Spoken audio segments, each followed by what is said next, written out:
Bueno, pues empezamos y buenos días a todos y gracias por la asistencia. Lo primero, nos va a dar una conferencia el profesor Valentin R, que voy a explicar 4 cositas de él, y una conferencia sobre la historia eruptiva del Krakatoa y las similitudes que tiene en cuanto a magmatismo, es decir, en cuanto a la forma de producir determinadas rocas con las famosas restingolitas del hierro. Veréis que lo de las restingolitas del hierro, una vez más, no es algo exclusivo de un sitio particular, sino que cuando en un sitio particular se observa bien el fenómeno, luego se puede comparar con muchos otros sitios que se había conocido, pero no se había estudiado bien. Es decir, la restingolita en el hierro nos ha dado la oportunidad de conocer mejor este fenómeno de interacción del magma con sedimentos de la corteza oceánica en el ascenso del magma, como él nos podrá explicar.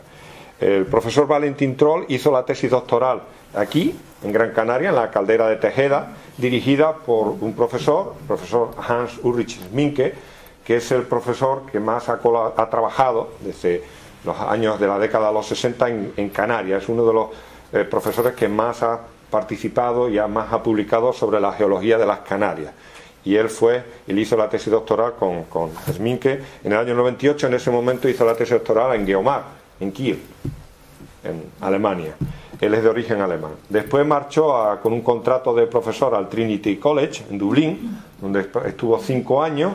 Dirigió allí una serie de tesis. Una de ellas, de las tesis que dirigió allí, fue en Gran Canaria, en la formación de los azulejos, con una estudiante, Eleanor, una estudiante irlandesa. Los azulejos son las formaciones estas tan vistosas de colores que hay entre Mogán y la aldea. Pues esta chica hizo la tesis doctoral ahí en los azulejos y posteriormente ha marchado, y es donde está ahora mismo, en la Universidad de Uppsala, en Suecia. Así que fíjense la trayectoria en Europa de un alemán, va a Irlanda y finalmente ahora en Suecia, y maybe it's not your final destination. Y está en la Universidad de Uppsala y actualmente es profesor allí y es el jefe, ¿vale?, del grupo CEMPEG, que pueden teclear en Google para conocer. CEMPEG es the Center Experimental of Mineralogy, Petrology and Geochemistry, y es un laboratorio que tiene un laboratorio muy específico para simular condiciones en las que se producen los magmas. Es un laboratorio experimental con una tecnología muy muy elevada, que se nos afilan los dientes cuando lo vemos, a mí evidentemente. Y bueno, simplemente nada más, él va a dar la charla y espero que os guste a todos. Y lo único que hemos estado comentando previamente, que sí que nos gustaría hoy decir unas breves palabras, porque para los geólogos hoy en día, un día, y los que nos dedicamos a la vulcanología, es un día triste por lo que ha pasado en Italia. Es decir, que un juez pueda juzgar a 6 vulcanólogos y sismólogos de primer nivel porque no pudieron predecir lo impredecible realmente, y que les haya metido en teoría 7 años de cárcel. Hoy, desde la comunidad científica vulcanológica, la IAP6, que nos engloba a todos, la IAP6, la International Association Volcanology and Geochemistry Earth Interior, hemos mandado una nota desde el director, desde el presidente de la IAP6 internacional a las autoridades italianas, diciendo que eso no tiene lógica, no tiene ninguna lógica, no tiene sentido común, y es verdad que es un día triste para la comunidad científica, geológica y vulcanológica en especial. Esperemos que de verdad algún día la lógica impere sobre la sinrazón, ¿no? Porque claro, es que es imposible. Y claro, en esa nota que pone la IAP6 al final viene a decir cuántos jueces están en la cárcel por haber hecho un veredicto que luego se ha demostrado que era erróneo. Es decir, todos nos equivocamos, pero además que en este caso no es un error, es que no se puede predecir un gran terremoto.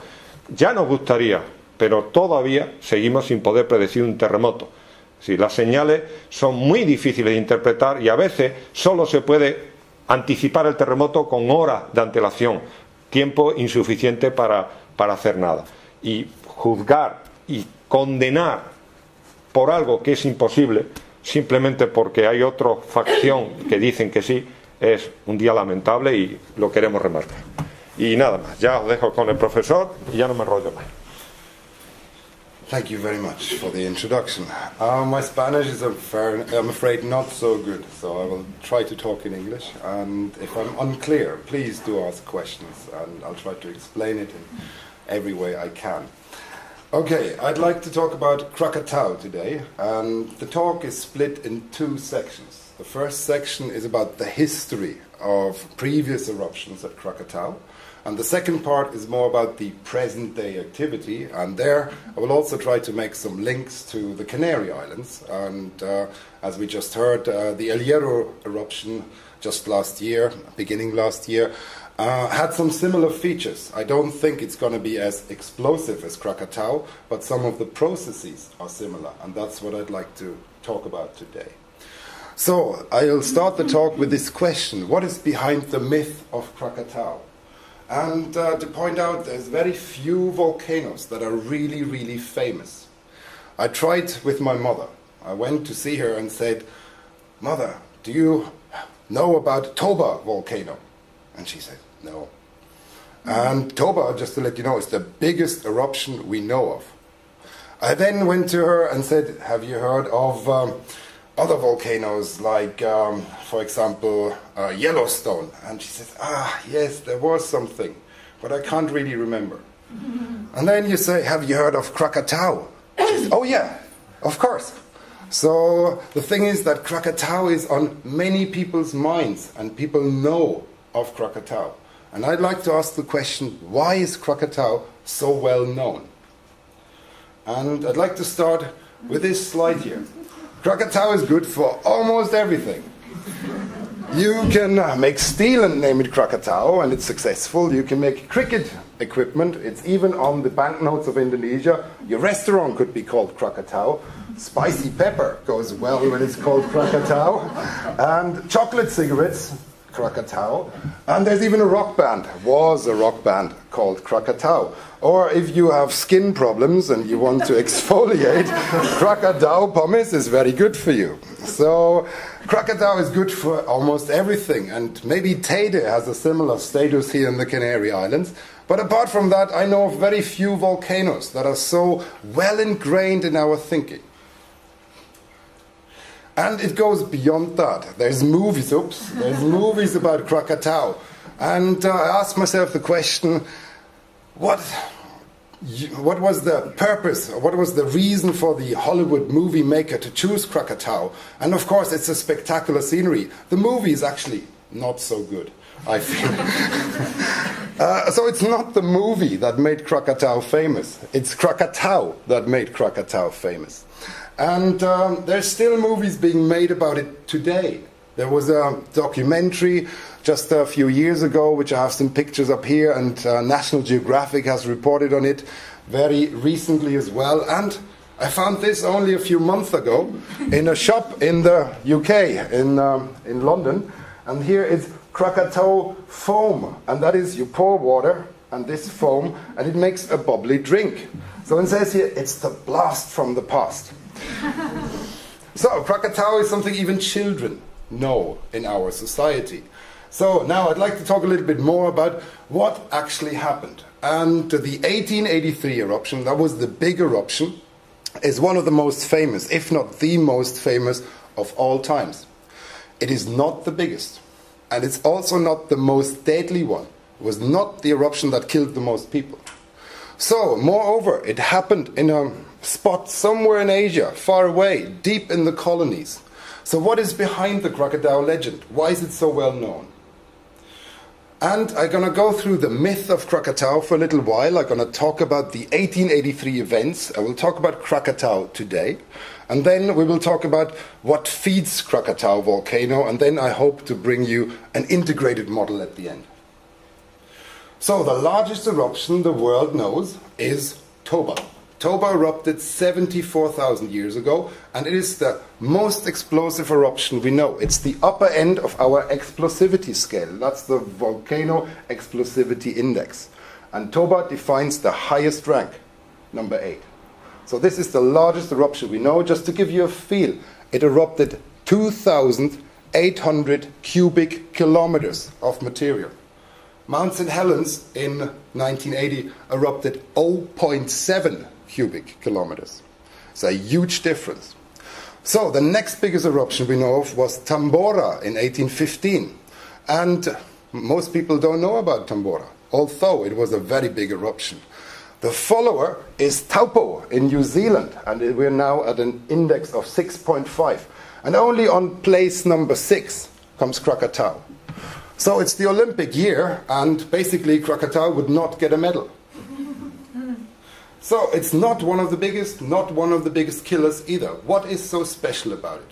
This is just an illustration to show you in terms of volume where Krakatau lies, and you see it's actually one of the small guys. Yellowstone, Toba, Long Valley, Tambora, they're all bigger.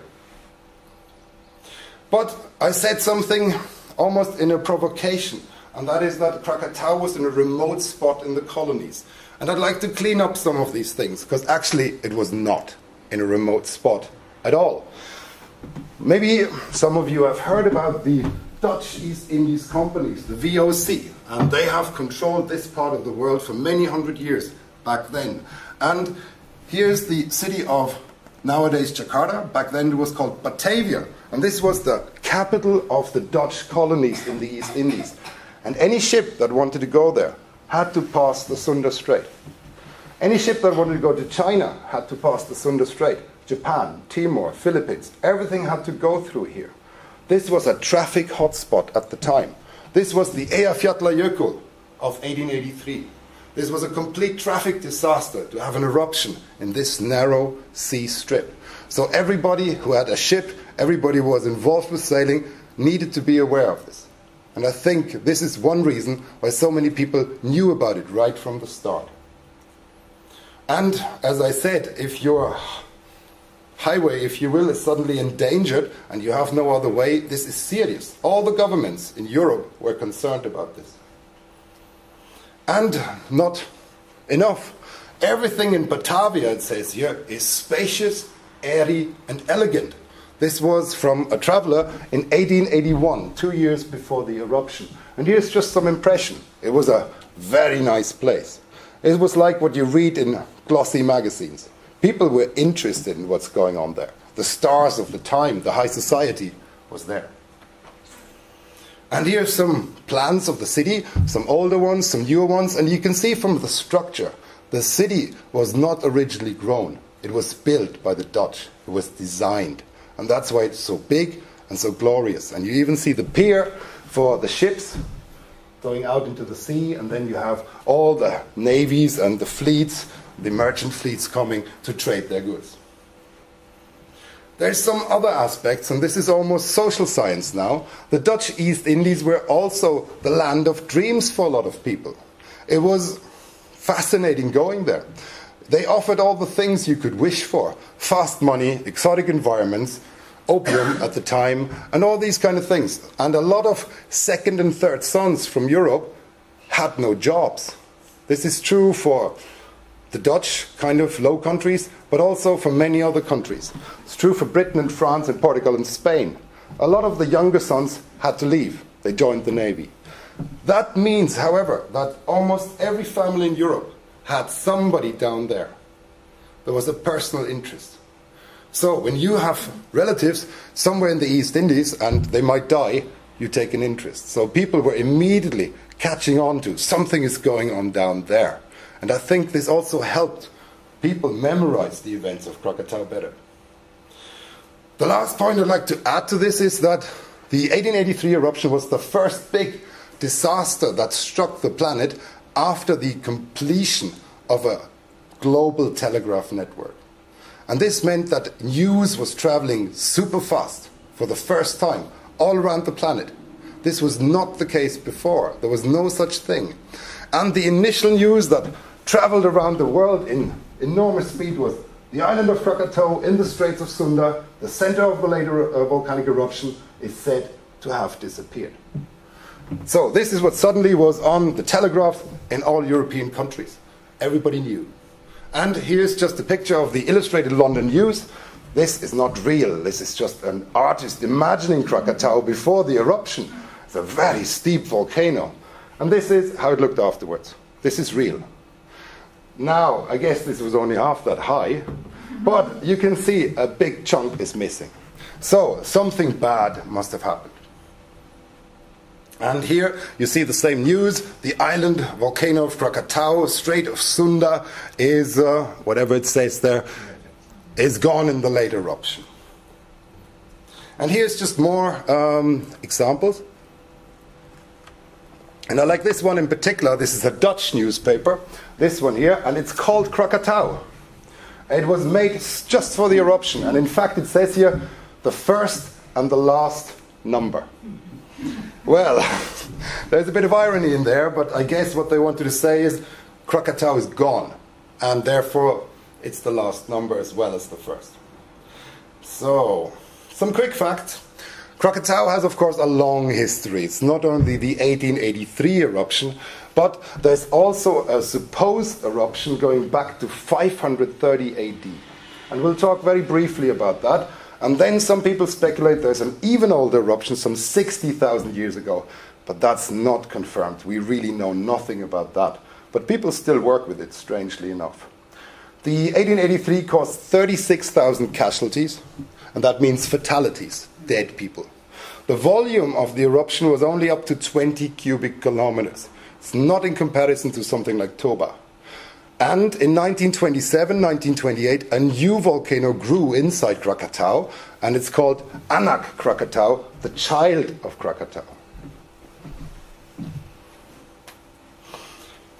So, this very early eruption in the 5th and 4th century, which we don't know too much about, but a little, has been speculated to be responsible for a lot of things. I don't know if this is true, but there are some strange observations. First of all, after this period, the power structure in Java and Sumatra changed entirely.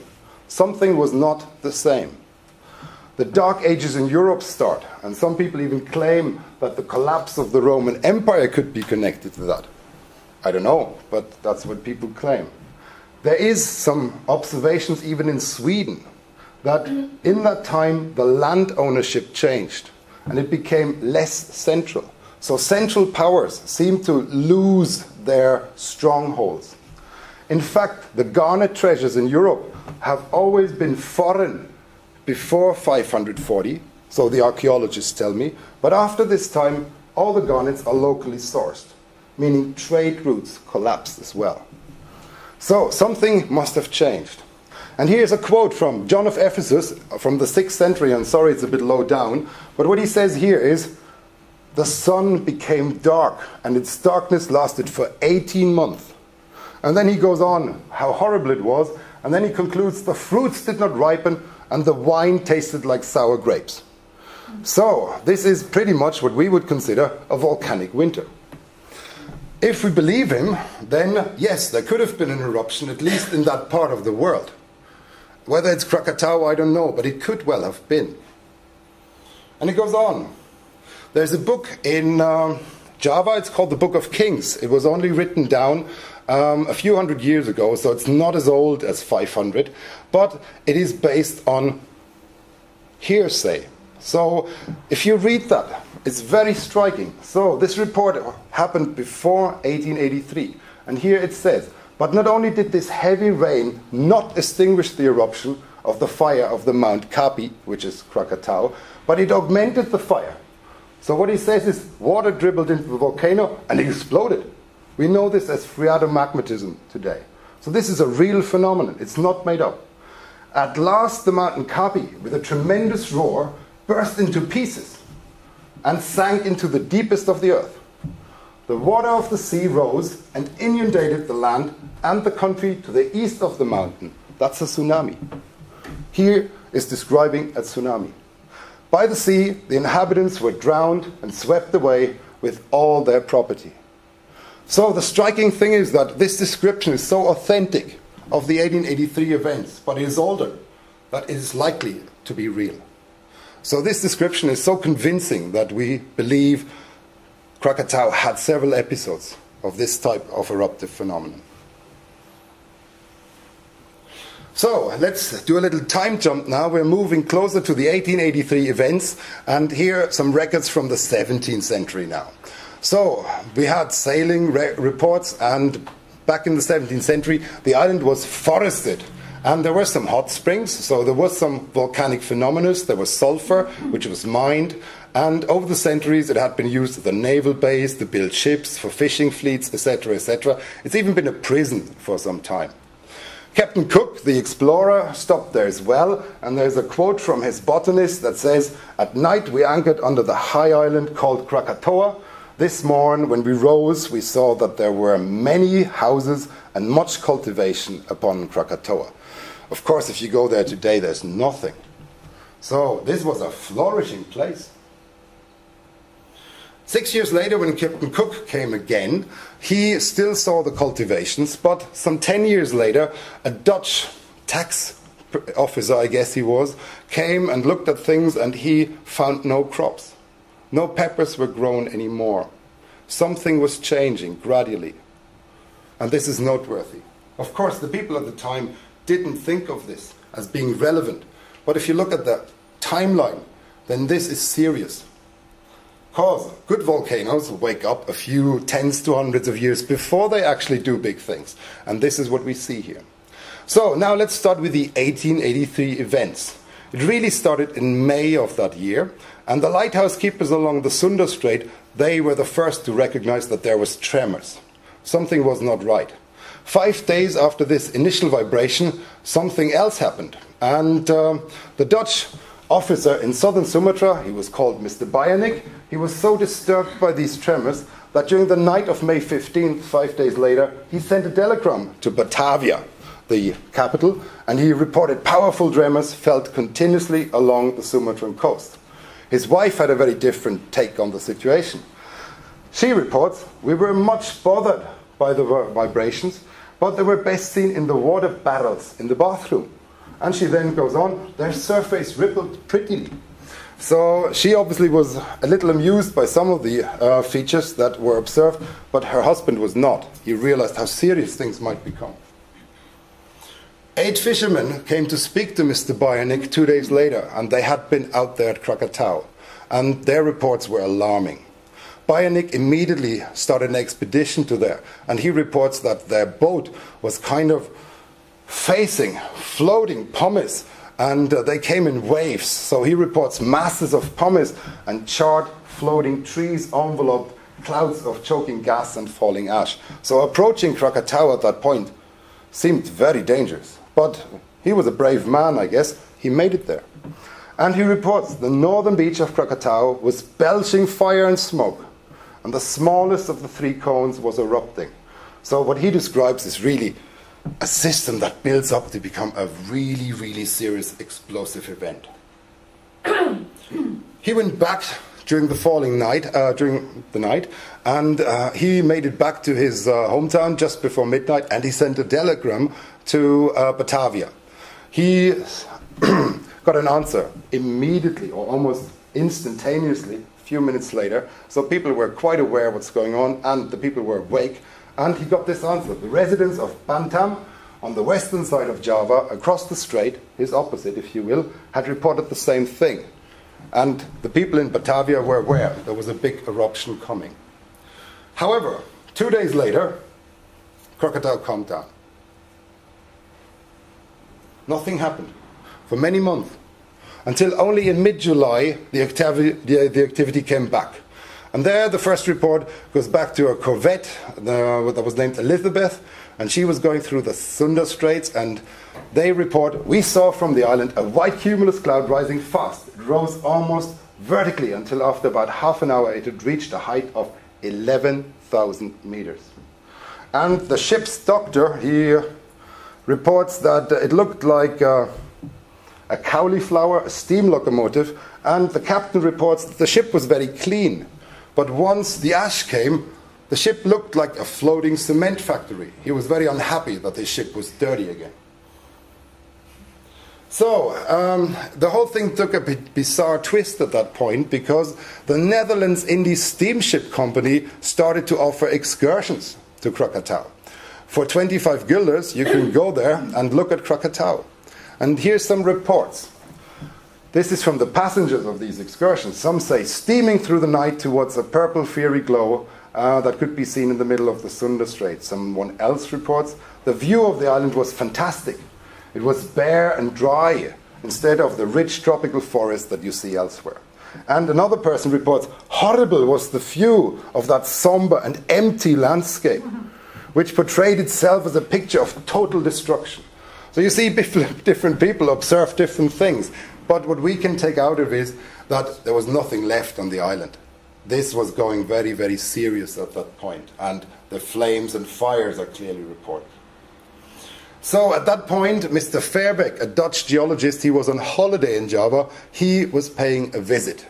And he sketched the island, he mapped it, and he took some rock samples. And this is important because he notes quite sharply that the rocks are different. He realized that they're not the typical rocks of Java. He finds them rather glassy and high acidic character, which means they're high in silica. And that is what makes rocks or magmas explosive. And here's one of his samples. In fact, you can still see it. So this is one, maybe it's a little bit too bright here. It's a glassy obsidian rock. And that is very untypical for the area. So Mr. Verbeek realized pretty quickly something was strange. So the 1883 events, then on August 11, the Dutch Army Captain Freysenaar was sent there, and he looks at the island and he concludes very, very quickly, a detailed survey of the island is not advisable. He didn't want to go. He was scared, I guess. Various logbook reports at that point say a vast eruption column on August 22nd, shakes and heavy blows on the 25th, falls of ash, milk-white sea, and dull explosions on the 26th. The last ship to report things is the Zealand, sailing back to Holland, and it passed apparently within 5 miles. No other ship has been that close. And apparently her compass needles were going mad because of the ash in the air. There's little magnetic minerals in the ash. And they report steam and debris roared up from the most northerly of the 3 cones, and a deafening noise began to sound, seeming of heavy artillery and continuous machine gun fire. They were really scared. And eventually on Monday, August 27th, 1883, the cataclysmic eruption happened. That was the Big Bang. And here, several explosions happened, the biggest of them at 10 o'clock in the morning. And it's described as if thousands of white balloons had been released from the crater. The picture here is Anna Krakatau, so the small cone today. And this is by no means comparable, but it gives you a feeling for what these people have observed. So here, once the eruption started, telegraphs were going mad, and telegraph message was sent backwards and forwards. And I just looked up the telegraphs being sent from one of the coastal villages. It's called Angers, and this is where Mr. Bionic was based. And the first report was, Krakatau is vomiting fire and smoke. The second is, it is so dark in town that it's no longer possible to see one's hand before one's eyes. What are the instructions? Detonations increasing in loudness, hails of pumice, rain of coarse ash, unusual darkness, and the last message was flooding, vessels breaking loose in the harbor. And there was no message afterwards, which means the tsunami hit at that point. So the British vessel Medea, which was far away, she reports from that day that the column had risen to 17 miles. And that means it was as high as Mount Everest. And there were electrical displays. So this was quite a serious event. The pressure was so strong that in Batavia it could be felt in the gas lamp containers. Back in the days, the city was lit with gas lamps, and the gas had to be under pressure, and there was pressure sensors. And you see the big eruption hit just here. They fill up the containers every night, and then it burns through the night, and at 10 in the morning it's almost empty, and this is the big hit. So here, the pressure wave hit the gas containers, and they recorded that. And the lower panel is the harbor records, and you just see about a big peak on the right-hand side. That is also the wave that came from Krakatau. It hit about 2.5 hours later, and this is about the travel time it takes from the Sunda Strait to Batavia. This was not only recorded in Indonesia, it was recorded all over the world, really. Greenwich, Glasgow, Oxford, Vienna, Berlin, Leipzig, etc., etc., etc. And this was a very interesting phenomenon because it was one of the first events that was recorded all over the planet. and it was clear that it had a single source. So few had in those times thought about that a single event can affect the entire globe. And I think people started to realize that we are all connected in some form on this planet. So here's just some impressions now, before we move on to the 1883 moving to the recent events. And this is how Krakatau was believed to be in the early days. This was a caldera that formed maybe in 530. This is then what happened afterwards. The volcanoes grew back. This was the situation prior to 1880-30, and this was it afterwards. And here just a simple sketch. This was before 1883, a big kind of island complex within a caldera volcano, and this is it today. So much of this land has been blown away. So I'd like to take you there now, and this is now sitting on the peak of Ana Krakatau and looking towards this island over here. So I'm sitting here, looking towards here, and I'm going to take you to this shore now, just for a very quick second, because this island over there is made entirely of 1883 deposits, and they're enormously thick. Here's a person for scale, and she's on her knees. This was my PhD student, Mari. And all of this is 1883 pumice. You have to imagine that nothing would survive in the surrounding of this eruption. So, and you can also imagine this amount of volume being spilled into the sea is causing a wave in the water, and that is likely the origin of the tsunami. Here's some more reports. Looking out at sea, I noticed a dark black object through the gloom, traveling towards the shore. At first sight, it seemed like a low range of hills, but then the person quickly realized it was a wave coming at them. So, 290 coastal villages were destroyed with a tsunami coming, and something like 36,000 people died. And many must have been injured as well. It appears beyond doubt, however, that the whole of the southern east coast of Sumatra must have suffered severely from the effect of the sudden influx of the sea. That was the reports at the time. And just to give you an illustration, there was one boat, this one here, the Barrow, and this boat was actually found several miles inland. So this boat was swept into the countryside by the tsunami, and to the right you see it lying up in the jungle. So this has been seen and witnessed, and initially it was in the morning wave when the first travel bit of the vessel was done. It was moved up for about a mile inland, and it was crashed down on the shore, and then a second wave picked it up a little later and moved it yet further, so eventually it was 20 meters above sea level. And eventually I found that nobody had taken any interest. The vessel was there for many tens of years, and it became a home for a monkey colony. And that was the history of that. And apparently you still find pieces of steel in that part of the jungle. So it's just rotting away. This is the simulation of the tsunami, and Krakatau is just about here. Here's travel speeds, and here's Batavia.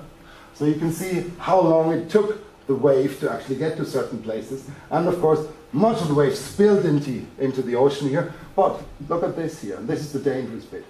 This is where the action happened. All these villages here on the inner side were destroyed. So somehow the wave tried to get out, but it was pushing to the sides. It was in a confined space. And that was the big problem, I think. The wave that hit the ocean, of course, it would have done things like in 2004, would have hit Madagascar and places like that, Zanzibar, etc. But much of the devastation, the recorded one, was in this part, particularly on the inside. So there's long reports then, and I don't really want to read that out. The Lloyd's agent has reported that everything was lost, loads of people died. The sub-agent, who was probably lower in hierarchy, he said less. He just said, all gone, plenty of lives lost. And I think this summarizes it very well. So, several ships afterwards reported that they passed through masses of dead bodies floating in the sea. Must have been quite gruesome. And they had no clothes on anymore. They were stripped away, I guess. And a headmistress in Zanzibar reports the boys of her school were much amused by finding beach stones which would float. That's the promise. And evidently, and also they found human bones without flesh on it. So here you see the grim aftermath has been spreading all over that part of the world, and even in Africa people were getting aware of it. Not enough. What happened after that is that there was a misharvest. So people were not only struck by this disaster, but moreover, they didn't have enough to eat. And here's a report from A.P. Cameron. He was the consul in Batavia. He says, the fact, however, that owing to the covering of the ashes, which spread over the whole country, the cattle are deprived of their ordinary nourishment, meaning they had no things to feed. And this is tobacco plants from Java, and this is actually from Merapi volcano. This is recent, and you see the dark specks here. This is ash particles. And what really happens is the ash, which is dark, heats up in the sun, and it burns holes into the leaves, and that's where the moisture gets lost, and then the plants die.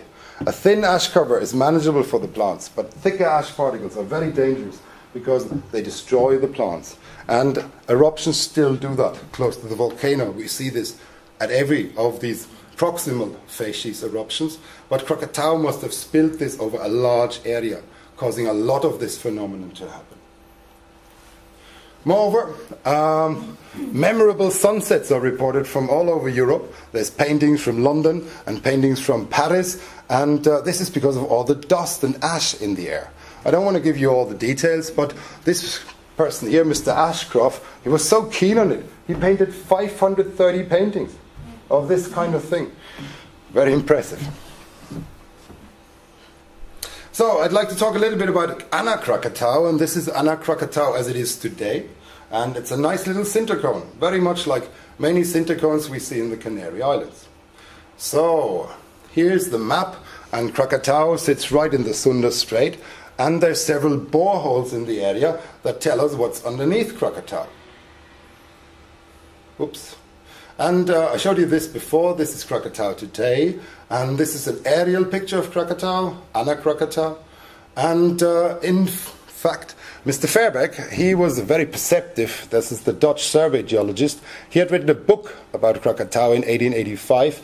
And he predicted that if a new volcano comes, it'll be in the center. And so it was. So Anna Krakatau was predicted by the geologists, but, well, they couldn't, of course, know when it was happening. And it did indeed happen on the 26th of January, 1928, that the new volcano grew out of the sea. And I'm so proud of this because it's my birthday. And I really like that. So, and it's known as the Day of Decisive Action. So, and indeed, since that day, Anna Krakatau has not been submerged anymore. Since that day, Anna Krakatau was above sea level. New land had formed. So here's its evolution. This is from the 1960s. You see it's a simple cone, then it's growing and it's developing a little crater, and this is what it is today. So you see the edifice grew quite strongly in a relatively short time. And strangely enough, it is actually one of the fastest growing edifices in the world. If you do your calculation, it actually grows with something like 8 centimeters per week, which is really enormous. So you can watch it growing if you like. And well, if it grows like that, sooner or later we'll have a big volcano there in a few hundred years. Geologically speaking, in a very short time. So here's just some more impressions. And this is how you approach Krakatau. And then, well, you have to find the right spot to land. It's a bit tricky. But you can land and you can hike up the volcano. But one thing you note very quickly, all these dots when you approach the volcano are impact bombs. So if this volcano erupts, there's no safe place on the entire island. And the further up you go, the bigger the bombs get. Some of them down there, see my red backpack? These are as big as several people. So you don't want to be hit by them. This is me on a quiet day on Krakatau, obviously. And we found with gas there and rocks. And here's the crater of Krakatau, and here's one of the islands in the background. And just some more impressions now. And here you see how the gas is coming out. It's a very active system. We had to camp there, and obviously if it's active, you don't camp on the island. We camped on one of the neighboring islands, and Krakatau gave us a beautiful display at night. But what we didn't anticipate is that the other islands have different problems. Not volcanoes, but, well, we had to get some food first of all. And what we did is we eventually kind of convinced some fishermen to sell us some fish. So we had fish barbecue. First problem solved. But then at night we hear strange noises in the jungle. And it was this kind of creature. But luckily they're not dangerous. You get rid of them very quickly. And now I'd like to talk a little bit about rocks. So after you had an impression how we lived there. So this is the Anna Krakatau versus the 1883 rocks. And this is kind of what erupts in modern day Anna Krakatau. And I'd like to focus a bit on these inclusions now. And this is the pumices of the 1883 and some obsidians as well. So it's a slightly different character of the rocks. Even though you might not fully have the background on rocks, this is very different. And you see it clearly. These rocks are light, these rocks are light, and these are dark. So there's a difference in chemistry, and the difference is the silica content. And I'll talk a little bit more about this in a few minutes. The minerals in a rock, they define how a rock is labeled. And they give us also an indication of what minerals would crystallize from that. And I spare you all the details, but the Anna Krakatau rocks are characterized by plagioclase, pyroxene, and a bit of hornblende. And that gives it the name andesite. This is a rock that is typical in the Andes, in subduction zones where one plate goes underneath another. So this is what we see there. Nothing untypical. The rocks of 1883, however, they are down here.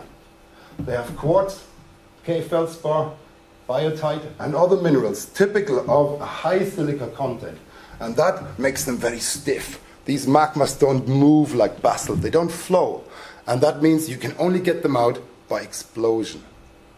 So these different chemistries define how the volcano will react. And we know just from the composition, and Mr. Fairbeck realized very early that the 1883 was very different to what we see today. So this is a classification diagram for rocks, and if you're not familiar with that, here we plot the silica content versus the alkali elements, and it just makes the point what I just said. This is the modern rocks of Anna Krakatau. They're low in silica. That means they flow quite smoothly usually. And these here are high in silica, very stiff like cold honey. For the gas to get out, you need to fracture the rock, and that is how you make ash. So there's something else which I really find intriguing at Krakatau, and this is what we call xenopumice. This is rocks that are pumice-like, but they are foreign. They don't belong to the system. And here's just some examples. These turn out to be largely sediments from underneath Krakatau. And you see them in different shapes and forms. Here you see some that is twisted with swirls. Here you even see some plutonic rocks that have frost up and liberated gas. The good thing is that looking at all these things, we can reconstruct what's going on underneath Krakatau. We can basically study the structure of it. So the idea now is that we can use the minerals and these rocks to reconstruct the entire what we call plumbing system, the supply system of magma. And again, I'll spare you the details, but previous studies have suggested that there's magma residing in 2 to 8 kilometers. Seismic studies have said there's 9 and 20 kilometer reservoirs, meaning that they actually are not in agreement. So we tried to solve this, and for that I got a PhD student to look at minerals, and we use pyroxene. Again, I'll spare you the facts of the details, but what we see here is typical pyroxene composition. You can analyze them, and when you do that, this is our compositions, you can make various tests whether these minerals are in equilibrium with the magma, which they are. When they fall into that category, then the data are very good. We can use them for calculations of pressure. And so we did. This is the data we used, only the good ones. And here, more equilibrium tests for plagioclase now. And again, this was done by my PhD student, Darren. It's published in Contributions to Mineralogy and Petrology. And again, we only use the good data for that. And once we do that, we can define the pressure at which most of the minerals grew. And that means that's where the magma chambers are.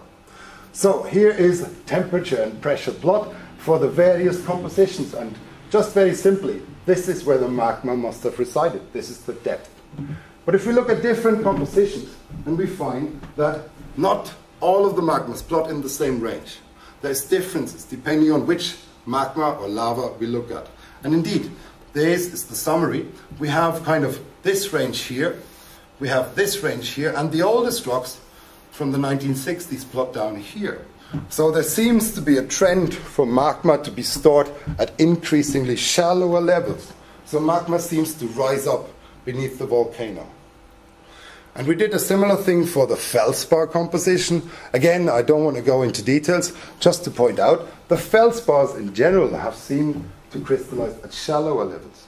They crystallize at 4 to 6 kilometers. So we're getting a picture of quite a lot of magma storage in different places. And here's some microseismicity going back to the late 90s. They defined only 2 spots. And they argue that this chamber here sits at this boundary in the crust between the marine sediments and beneath the granite basement before we reach the plutonic gabbroid basement. And then they want to have another chamber down here between the mantle and this crustal plutonic rock. This is our results. We did a tomography on micro events, and this is published last year together with some Russian colleagues, and this is our anomaly. So we see that there is magma storage up here, but there must also be magma storage all the way in this anomaly. And our mineral data, the barometry data, they show that we have a peak here for our feldspar crystals, and our pyroxenes crystallize here, and more pyroxene crystallize here. So indeed, we must have a storage down here, one in here, and one in here. So the picture that emerges is that of many pockets of magma, rather than one big magma chamber. Let's test this. I was talking about drill cores earlier, and the oil industry has drilled that area. And here they found marine sediments underneath Krakatau. They've drilled only a few kilometers away. So there's a Pleistocene marine succession. Then there's a very thick, clay-rich succession which goes from the upper Pliocene down to the Cretaceous. And then there must be some older basement that is argued, although this was not drilled. So there's siltstones, quartz sandstones, clay stones, and things like that. So if we really have storage in that part of the crust, we should see that. And I pointed out earlier, yes, we see that. A lot of the fragments come from there. And just to show you some more examples, this I find particularly convincing. See these big crystals here? These are corderites. And for those who don't know, corderite is a mineral that forms when a magma heats a clay-rich rock. And it's the only way to do this. And it happens always under very shallow pressure. Under high pressure, this mineral is not stable. So this is a clear indication that this is a former sediment. There's nothing to argue about. And indeed, we see these corderite crystals isolated in the lavas as well. So these rocks, they disintegrate and they contribute to the volcanism. Here's just some more examples. Sometimes you see them interacting. Sometimes they're quite sharp, meaning they may have solidified already, but you see a lot of them. And here's some other examples of plutonic material, also very frothy, very bubbly, also heated by the volcano. And here's just some more fragments. This is now plutonic fragments, gabbro fragments, that come from deeper in the crust. But my point is, we're seeing the entire crustal succession as foreign fragments in our rocks. So here, they're small, this is only a pencil, but they're there. So to summarize this, our idea of how Krakatau works at the moment is that magma is rising up and it's ponding in several places. It's not just one big chamber, like maybe in 1883. We're having multiple chambers that feed into each other, and they're located in different places. This is why we get all these different inclusions, and they're consistent with our minerals happening to crystallize at different depths. So I think we get a good idea of how the supply system for Krakatau has to look like at the moment. And here, just to kind of take a lead over to El Hierro for a second, here's a beautiful little xenopumice, as we call them, and you see it's kind of in the process of interacting, and various other examples are there. And we believe that similar things are forming part of the eruption in El Hierro, in fact. So I'd like to take you there, to La Restinga. You all heard about that, I'm very confident. And there we had this submarine eruption that was producing a vent at about 200 to 300 meters depth below this spot, below the kind of surface expression that was visible in the sea. And only during the first week of the eruption, not longer, was this strange type of rock coming up, which is locally termed restingolites. And these are kind of whitish, and they interact with the magma, and they have a lot of typical features of what I consider restingolite or sediment type things. And I'll show you the evidence for that. Oops, here it is. We found not only that their chemistry are unusual, but they have huge quartz crystals. Here's a scale, this is 1 millimeter. These guys are several millimeters big. This cannot be aeolian, because the dust coming from Africa is very fine-grained. So there is no quartz crystals of this size in igneous rocks in the Canary Islands either. There is no such thing. And therefore these crystals are likely coming from sediments at the ocean floor, having been transported from Africa. So that's our hypothesis to explain the restingolites, and it's very consistent with things we see, for example, at Krakatau. I have spent the last 2 weeks in Fuerteventura, Lanzarote, Tenerife, and here in Gran Canaria, and they're everywhere. So I'd like to pass this around. This is a donated sample which I got this morning. This is from La Isleta. This is a restingolite, or xenopumice, from Gran Canaria. And here's another one from Banama. Please. And I promise I have boxes of them. So they're really, really widespread. And I think it's a very common phenomenon, not even unusual. I mean, these have to go through the sediments. But this is my link to the Canary Islands. This is what I'm here, why I'm here on this occasion. I like to find them. And indeed, I was very lucky. I found them on all the islands I've been looking for them. Once you know they should exist, I think you can find them easily. Once you don't look for them, it's very unlikely you actually find them. So I believe a dedicated campaign like I've did for the last 2 weeks was very useful for me to get a better feeling. And I was really struck the 1730 eruption on Lanzarote is full with them. And I mean full. So I'm very happy about this observation, obviously. So my last point, coming back to Krakatau, is really if the magma has been stored in the sediments, then we should see that the crystals that have grown there have interacted with the sediments as well. This is the final test, if you will. And I said earlier, the feldspars have grown very shallow. They should have grown in the sediments. And here we used the laser. This is a laser ablation ICP-MS. And you can look at the crystals and you can look at the different zones here.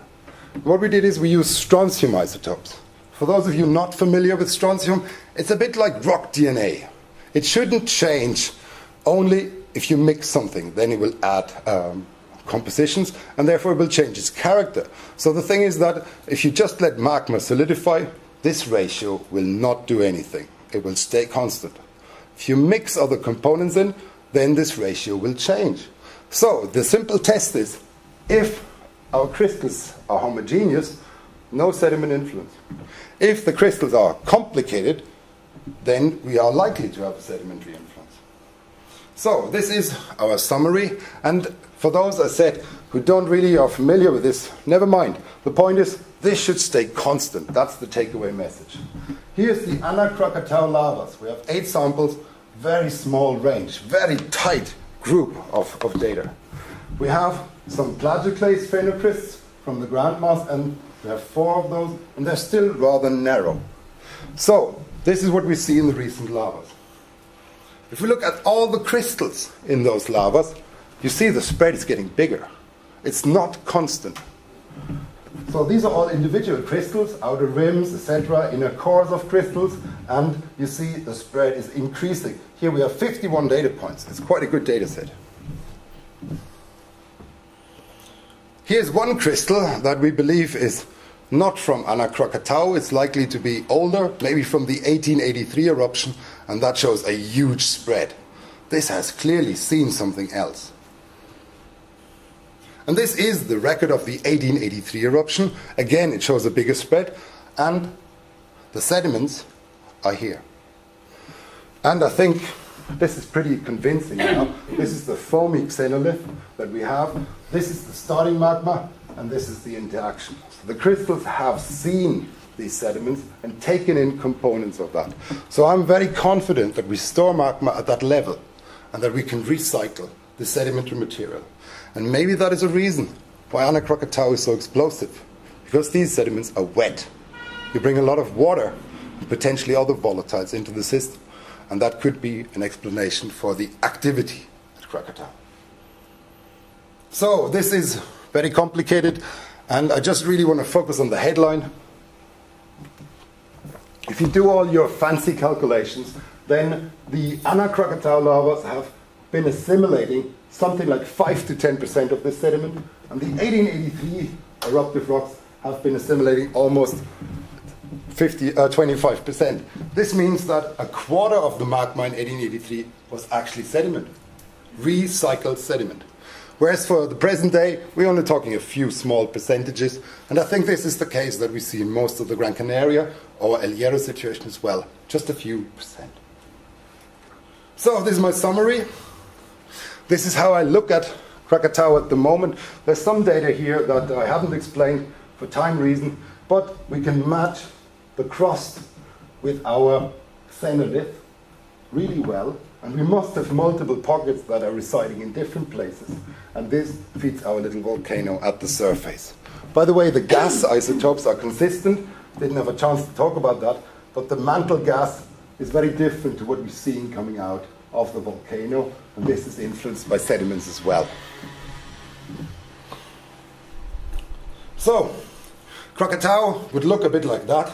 We have imaged the anomaly, and we think that the supply system might be happening in different stages, each supplying the next, with many little different pockets, some of them interacting, others not, and the last set of pockets sits very high in the sediments.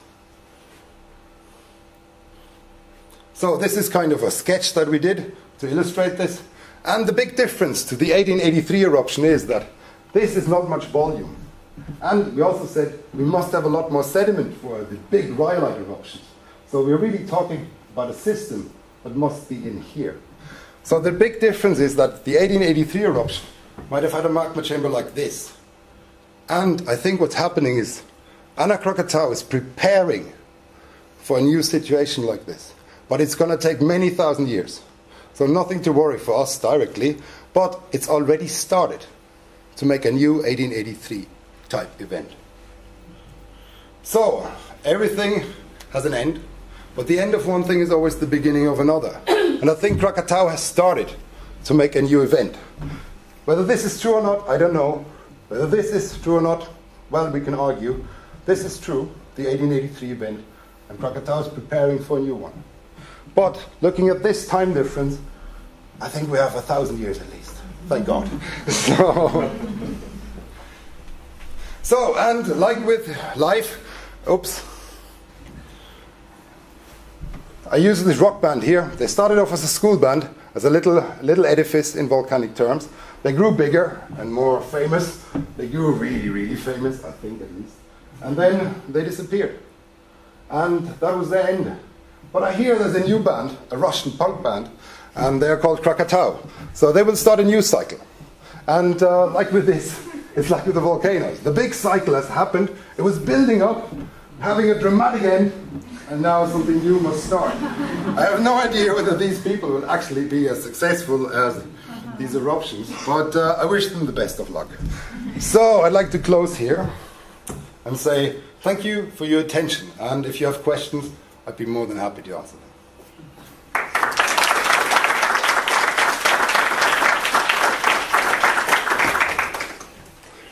Thank you very much. Has somebody stolen the little one? Thank you very much. Please, if you have questions, it doesn't matter of Krakatau or the Canaries, I'd be trying to give my best.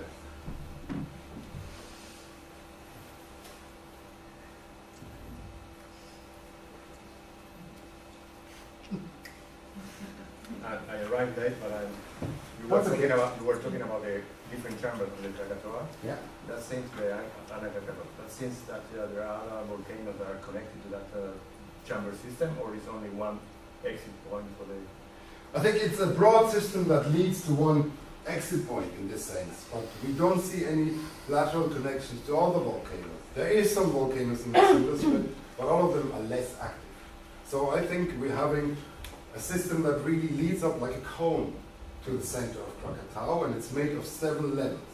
And I think with time these levels might grow bigger and eventually form a big chamber for, in the future at least, a big eruption.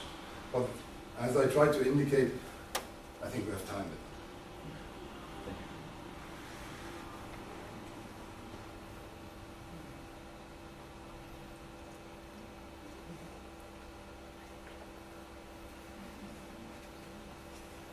How much water was supplied by the sediment in the Krakatoa?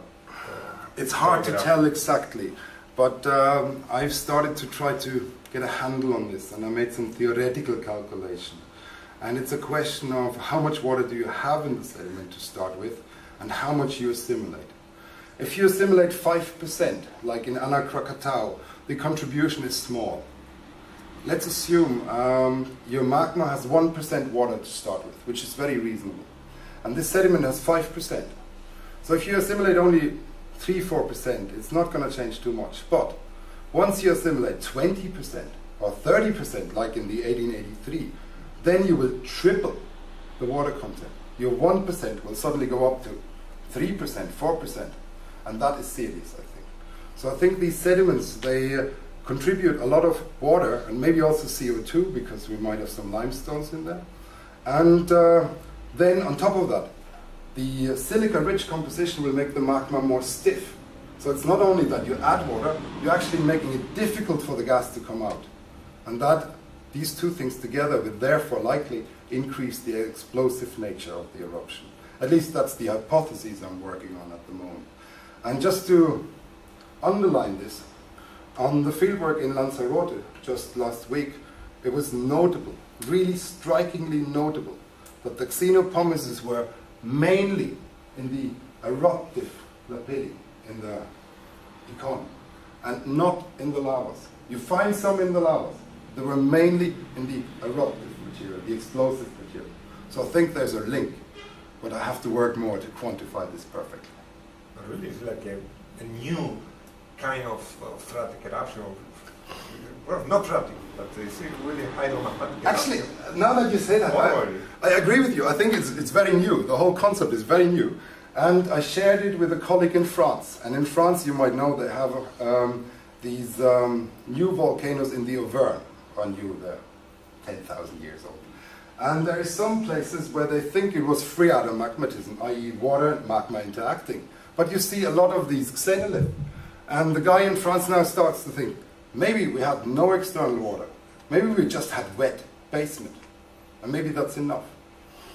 Let's see. But I'm excited about the prospects of this, because I think this can explain a lot of strange features. This can also explain why volcanoes may change their style when they erupt. They can start rather calm and go violent, or they can be violent at the beginning if they're hitting sediments and can calm down. Like in El Hierro, we have these things in the first week and no more. So my hypothesis is that the magma came up and cleared out this material. It made this big spot in the sea, and that was called the jacuzzi. It was very gas-rich. And then it calmed down. And afterwards, we saw no more of these guys. So I think this is a nice little way of explaining some of these features that traditional volcanology and petrology can actually not explain. So I think, I hope, I'm onto something exciting, and I hope you agree with me.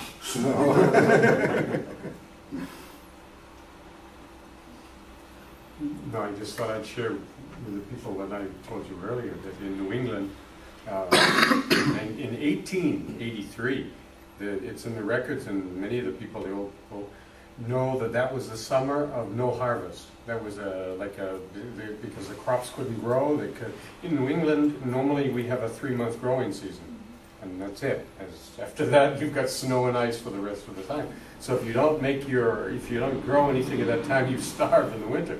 Well, after 83, a lot of young people from New England went to California, went to Oregon, because there wasn't any food at home. And I think, and this is my hypothesis, I think it all comes back to those guys.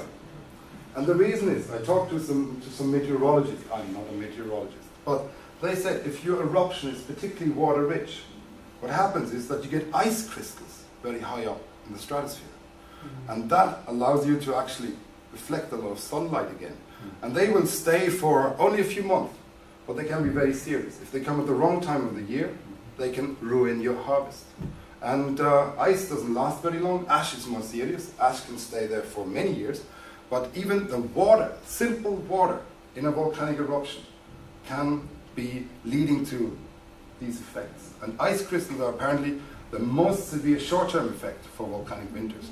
So the more water you have in these eruption columns, i.e. the more of those guys you involve, the more serious your volcanic winter might be. And having shown that the 1883 had maybe a quarter of its volume made of this sedimentary material, I guess I need to do some calculation how much water we can release, but it'll be enormous. That's my prediction. So, more tests, sure, but I think this might explain some features that were inexplicable, at least to me before. But maybe usually in the geology, the present, the Hierro eruption can be the key to understand the past. Believe it or not, it was so strange when the El Hierro eruption happened. I was in South Africa. And a friend of mine sends me an email. Did you hear the white things coming out? And I go, show me. And he sends me this link. And I look at them and I go, ooh, that's xenopomis. And at the time, loads of people had loads of ideas what it could be. But I sent an email to my friend there who was on the island and said, what's in there? And he said, I can't see anything. And I said, look for quartz. And he said, yes, there's quartz in there. Bingo. So, and by now, in the ristingolites from El Hierro, we even found fossils.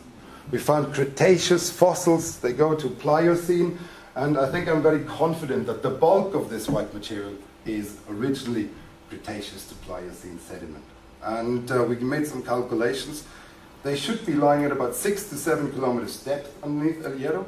They're deeper here on the Gran Canaria. Here they would be about 10 kilometers. But they can have still up to 4 or 5% water at these depths in the pores. And I think that's what we see. And this causes them to froth up very quickly. They melt very fast. We did some calculations. They melt in only 20 minutes. But then they froth up. And then once they lose their gas, they become stiff. Because it's the water that's changing the melting point. And this is why they can survive as relicts. If they would keep their water, they would melt entirely. We wouldn't see them. So, in fact, the strange thing that they release the water into the eruption gives us a chance to actually observe them. If they would keep the water, the melting point would be much lower, and the basalt magma and basanite would eat it up. In only about 3 hours, we calculate. So this is an interesting phenomenon. So the disturbance they cause for the eruption is actually the trick to preserve it, I think.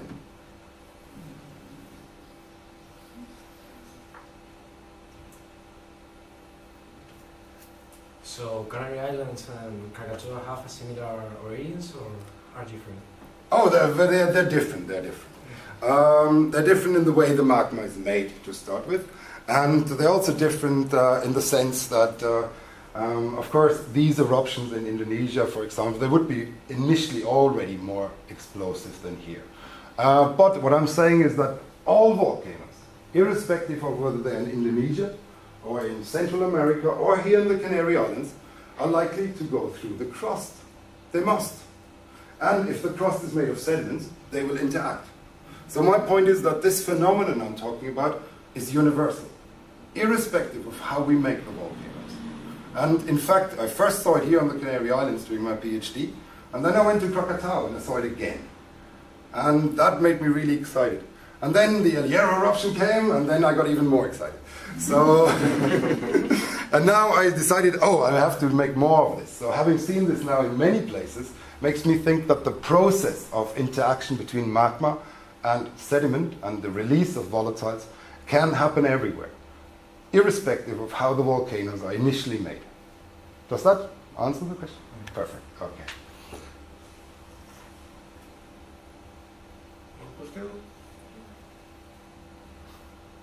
Okay. I'm sorry, I forgot in the introduction to say that Valtor now belongs to our research group, Geochemistry, the University of Las Palmas, Gran Canaria, so I hope that they can give us new talk in the future. Because I would be delighted. I hope you'll be back in spring. Maybe we can arrange a little more then. And yes, I need to also say I'm very proud to be associated with the department here. It's something special for me, having worked here for 15 years in the Canary Islands, and this is almost like a formal recognition for me. And well, I like to think I'm not that old yet, so I think it's quite an achievement. And I'm very proud of that. So thank you for all your support.